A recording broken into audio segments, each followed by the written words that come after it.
Chapter 16. Letters. In the cold gray dawn, the sisters lit their lamp, and read their chapter with an earnestness never felt before. For now the shadow of a real trouble had come, showing them how rich in sunshine their lives had been. The little books were full of help and comfort, and as they dressed, they agreed to say good-bye cheerfully, hopefully, and send their mother on her anxious journey unsaddened by tears or complaints for them. Everything seemed very strange when they went down, so dim and still outside, so full of light and bustle within. Breakfast at that early hour seemed odd, and even Hannah's familiar face looked unnatural as she flew about her kitchen with her nightcap on. The big trunk stood ready in the hall, Mother's cloak and bonnet lay on the sofa, and Mother herself sat trying to eat, but looking so pale and worn with sleeplessness and anxiety that the girls found it very hard to keep their resolution. Meg's eyes kept filling in spite of herself. Jo was obliged to hide her face in the kitchen roller more than once, and the little girls' young faces wore a grave, troubled expression, as if sorrow was a new experience to them. Nobody talked much, but as the time grew very near, and they sat waiting for the carriage, Mrs. March said to the girls, who were all busied about her, one folding her shawl, another smoothing out the strings of her bonnet, a third putting on her overshoes, and a fourth fastening up her traveling bag. "Children, I leave you to Hannah's care, and Mr. Lawrence's protection. Hannah is faithfulness itself, and our good neighbor will guard you as if you were his own. I have no fears for you. Yet I am anxious that you should take this trouble rightly. Don't grieve and fret when I am gone, or think that you can comfort yourselves by being idle and trying to forget. Go on with your work as usual, for work is a blessed solace. Hope and keep busy, and whatever happens, remember that you never can be fatherless." "Yes, Mother." "Meg, dear, be prudent. Watch over your sisters, consult Hannah, and in any perplexity go to Mr. Lawrence. Be patient, Jo. Don't get despondent or do rash things. Write to me often, and be my brave girl, ready to help and cheer us all. Beth, comfort yourself with your music, and be faithful to the little home duties. And you, Amy, help all you can. Be obedient, and keep happy, safe at home." "We will, Mother, we will." The rattle of an approaching carriage made them all start and listen. That was the hard minute, but the girls stood it well. No one cried, no one ran away, or uttered a lamentation, though their hearts were very heavy as they sent loving messages to Father, remembering as they spoke that it might be too late to deliver them. They kissed their mother quietly, clung about her tenderly, and tried to wave their hands cheerfully when she drove away. Laurie and his grandfather came over to see her off, and Mr. Brooke looked so strong and sensible and kind that the girls christened him Mr. Greatheart on the spot. "Good-bye, my darlings. God bless and keep us all," whispered Mrs. March as she kissed one dear little face after the other and hurried into the carriage. As she rolled away, the sun came out, and looking back, she saw it shining on the group at the gate like a good omen. They saw it also, and smiled as they waved their hands, and the last thing she beheld as she turned the corner was the four bright faces, and behind them, like a bodyguard, old Mr. Lawrence, faithful Hannah, and devoted Laurie. "How kind everyone is to us," she said, turning to find fresh proof of it in the respectful symphony of the young man's face. "I don't see how they can help it," returned Mr. Brooke, laughing so infectiously that Mrs. March could not help smiling, and so the long journey began with the good omens of sunshine, smiles, and cheerful words. "I feel as if there had been an earthquake," said Jo as their neighbors went home to breakfast, leaving them to rest and refresh themselves. "It seems as if half the house was gone," added Meg forlornly. Beth opened her lips to say something, but could only point to the pile of nicely mended hose which lay on her mother's table, showing that even in her last hurried moments she had thought and worked for them. It was a little thing, but it went straight to their hearts, and in spite of their brave resolutions, they all broke down and cried bitterly. Hannah wisely allowed them to relieve their feelings, and when the shower showed signs of clearing up, she came to the rescue, armed with a coffee pot. "Now, my dear young ladies, remember what your ma said, and don't fret. Come and have a cup of coffee all around, and then let's fall to work and be a credit to the family." Coffee was a treat, and Hannah showed great tact in making it that morning. No one could resist her persuasive nods, or the fragrant invitation issuing from the nose of the coffee pot. They drew up to the table, exchanged their handkerchiefs for napkins, and in 10 minutes were all right again. Hope and keep busy. That's the motto for us. So let's see who will remember it best.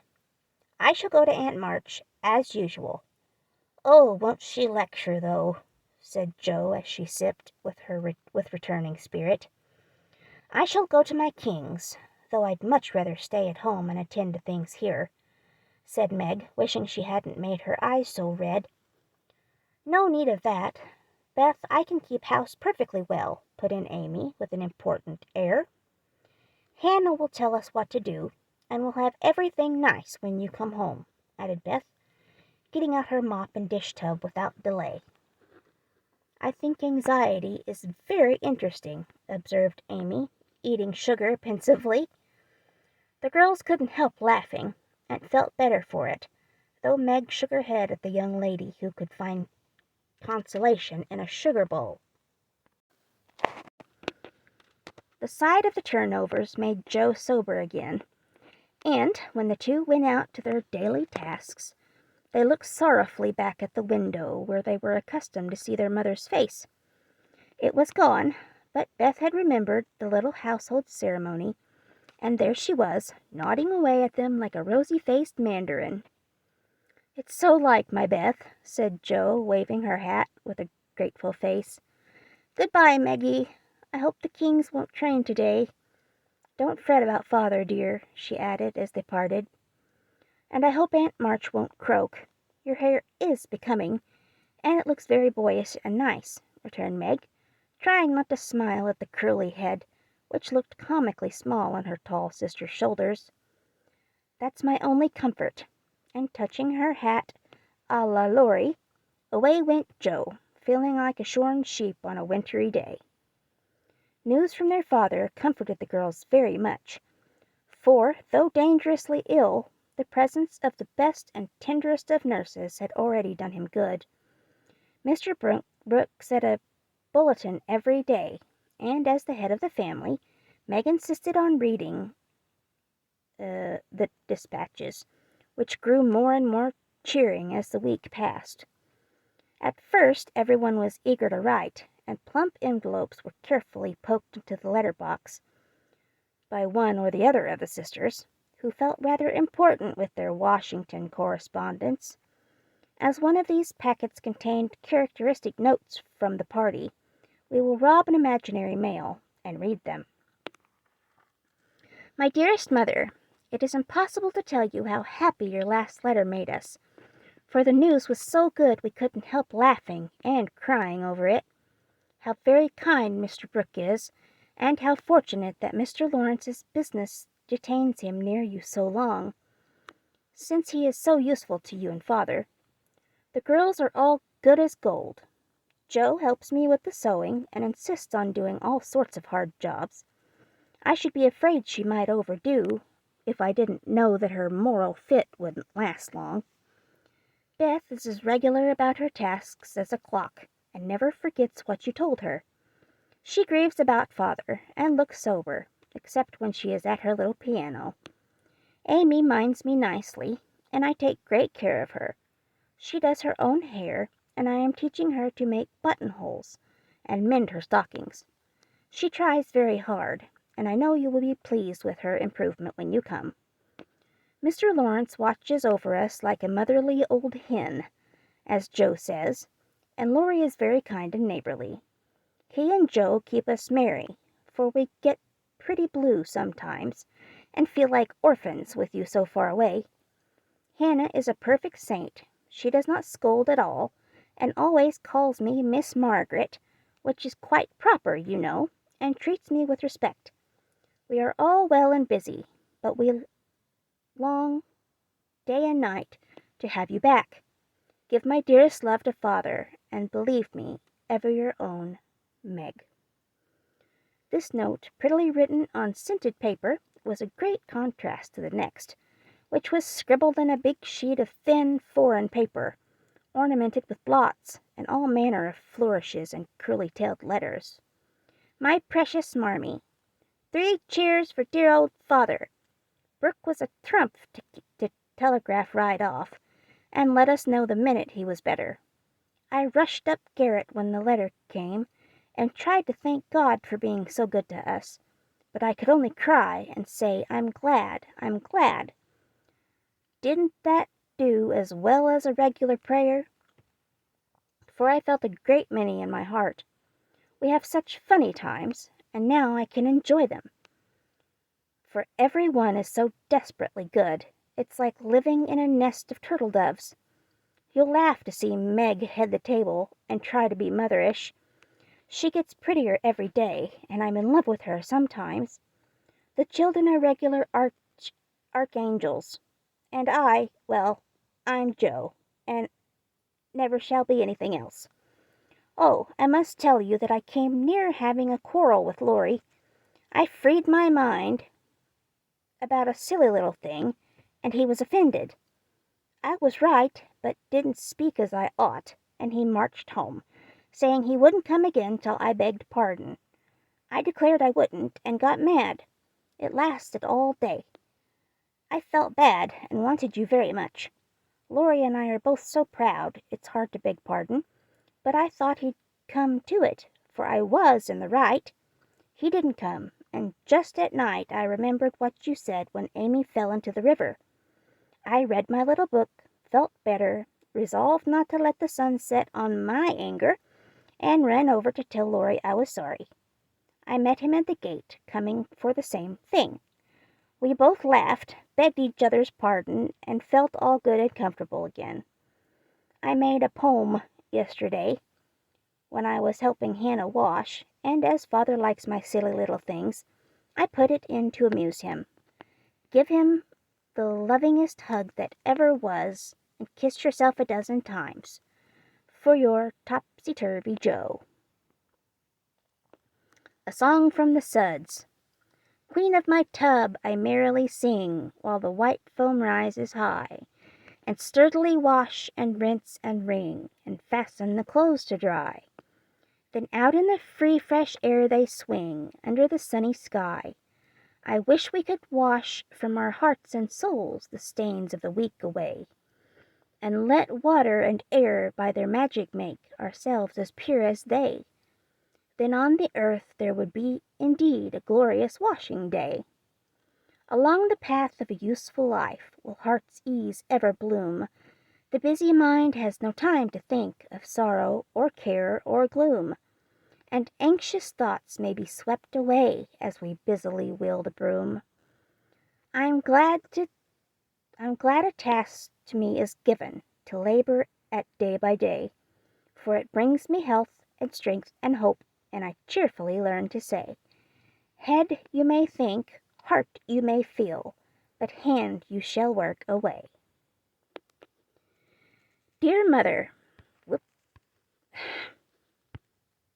there is only room for me to send my love, and some pressed pansies from the root I have been keeping, safe in the house, for Father to see. I read every morning, try to be good all day, and sing myself to sleep with Father's tune. I can't sing Land of the Leal now, it makes me cry. Everyone is very kind, and we are as happy as we can be without you. Amy wants the rest of the page, so I must stop. I didn't forget to cover the holders, and I will wind the clock and airs the room every day. Kiss dear Father on the cheek, he calls mine. Oh, do come soon to your loving little Beth. Ma chérie maman, we are all well, I do my lessons always and never corroborate the girls. Meg says I mean contradict, so I put in both words and you can take the properest. Meg is a great comfort to me and lets me have jelly every night at tea. It's so good for me, Joe says, because it keeps my sweet-tempered. Laurie is not as respectful as he ought to be now I am almost in my teens. He called me chick and hurt my feelings by talking French to me very fast when I say merci or bonjour as Hattie King does. The sleeves of my blue dress were all worn out, and Meg put in new ones, but the full front came wrong, and they are more blue than the dress. I felt bad, but did not fret. I bear my troubles well, but I do wish Hannah would put more starch in my aprons and have buckwheats every day. Can't she? Didn't I make that interrogation point nice? Meg says my punctuation and spelling are disgraceful, and I'm mortified, but dear me, I have so many things to do I can't stop. Adieu, I send heaps of love to Papa. Your affectionate daughter, Amy Curtis March. Dear Miss March, I jest drop a line to say we get on first rate. The girls is clever and fly around right smart. Miss Meg is going to make a proper good housekeeper. He's the liking for it, and gets the hang of things surprising quick. Joe does beat all for going ahead, but she don't stop to calculate first, and you never know where she's like to bring up. Sorry, I'm horrid at this. She done out a tub of clothes on Monday, but she starched 'em afore they was wretched, and blue and pink calico dress till I thought I should ha' died a laughin'. Beth is the best of little creeters, and a sight of help to me, bein' so forehanded and dependable. She tries to learn everything, and really goes to market beyond her years. Likewise keeps account, with my help, quite wonderful. We have got on very economical so fur. I don't let the girls hev coffee only once a week, accordin' to your wish, and keep 'em on plain wholesome victuals. Amy does well about frettin', wearin' her best clothes and eating sweet stuff. Mr. Lorry is as full of didos as usual, and turns the house upside down frequent, but he heartens up the girls, and so I let him have full swing. The old man sends heaps of things, and is rather wearin', but means well, and it ain't my place to say nothin'. My bread is riz, so no more at this time. I send my duty to Mr. March, and hope he's seen the last of this pneumonia. Yours respectfully, Hannah Mullet. Head nurse of Ward 2. All serene on the Rappahannock. Troops in fine condition. Commissary department well conducted. The Home Guard under Colonel Teddy always on duty. Commander-in-Chief General Lawrence reviews the Army daily. Quartermaster Mullet keeps order in camp, and Major Lyon does picket duty at night. A salute of 24 guns was fired on receipt of good news from Washington, and a dress parade took place at headquarters. Commander-in-Chief sends best wishes, in which he is heartily joined by Colonel Teddy. Dear Madam, the little girls are all well. Beth and my boy report daily. Hannah is a model servant, guards pretty Meg like a dragon. Glad the fine weather holds. Pray make Brooke useful, and draw on me for funds if expenses exceed your estimate. Don't let your husband want anything. Thank God he is mending. Your sincere friend and servant, James Lawrence.